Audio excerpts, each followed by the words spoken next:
O trecho a seguir foi retirado da segunda temporada da nossa série original Investigação Paralela. Nessa temporada, teremos episódios como o caso de Mariana Ferrer, a morte de Marielle Franco, o julgamento de Galileu Galilei, a morte de Toninho do PT e muitos outros. Vocês estão prontos? O cardeal Bellarmino, ele notifica Galileu, através de um amigo comum dos dois, dizendo o seguinte, que Galileu, diante das suas obras, diante do que estava escrevendo, ele havia sido denunciado ao Santo Ofício. Quem denunciou Galileu?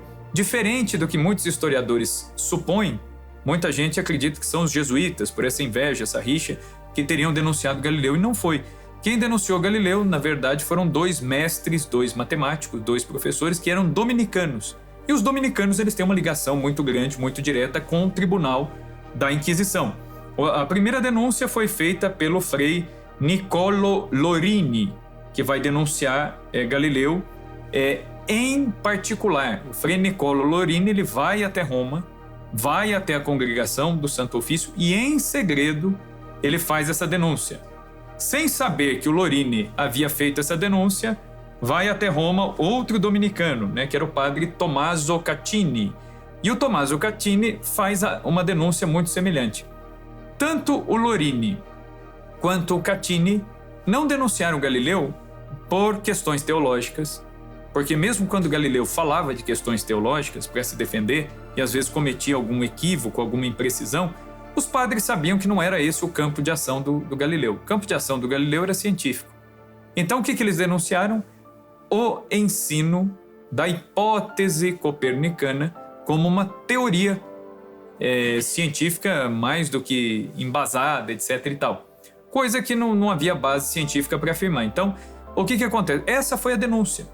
Então, quando Galileu é notificado pelo cardeal Roberto Bellarmino, vem uma instrução apenas, dizendo assim, você pode publicar suas obras com uma condição, com a condição de colocar no fim delas que elas são apenas uma hipótese e que permanece aberta à discussão. Mas o Galileu, ele tinha esse ímpeto de propor as ideias dele de maneira muito incisiva, e talvez isso tenha causado aí um certo ruído na situação, mas o fato é que, do ponto de vista científico, consideradas as condições daquela época, Galileu estava se movendo por uma intuição e o cardeal Bellarmino por uma evidência. Então, do ponto de vista científico, quem estava agindo de modo metodologicamente mais científico era o cardeal Bellarmino, que ele diz, você não pode ensinar como verdade aquilo que é uma hipótese. Então, neste ponto, naquele contexto, o cardeal Bellarmino acertou.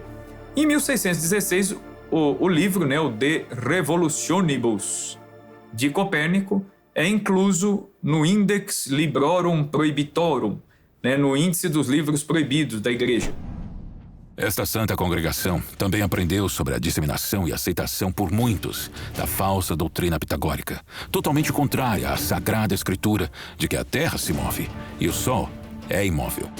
O que também é ensinado em De Revolutionibus Orbium Coelestium, de Nicolau Copérnico, e por Em Jó, de Diego de Zúñiga.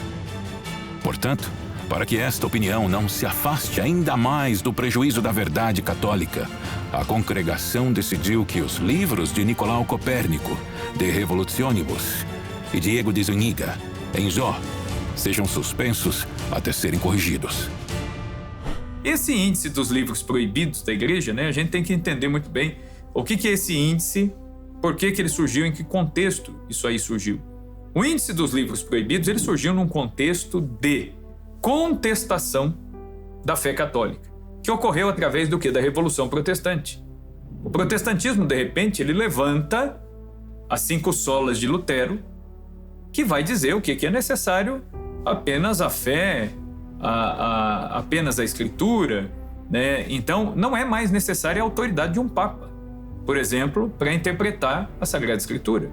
Lutero, ao trazer à baila essa visão, essa interpretação bíblica, isso vai colocar em xeque não só a questão teológica, mas a questão social. A sociedade estava embasada nessa visão de cristandade, onde o poder político está atrelado ao poder religioso, né, quem confere legitimidade aos reis que ascendem aos tronos é a igreja, que os coroa. E de repente, essa ordem ela é abalada. Então, com razão, a Reforma Protestante ela não foi apenas um evento de cunho religioso. Ela foi um evento de cunho social. Ela foi um evento de cunho político. Ela foi um evento de cunho econômico. Né? Então, há um alcance muito grande para tudo aquilo que a Revolução Protestante provocou.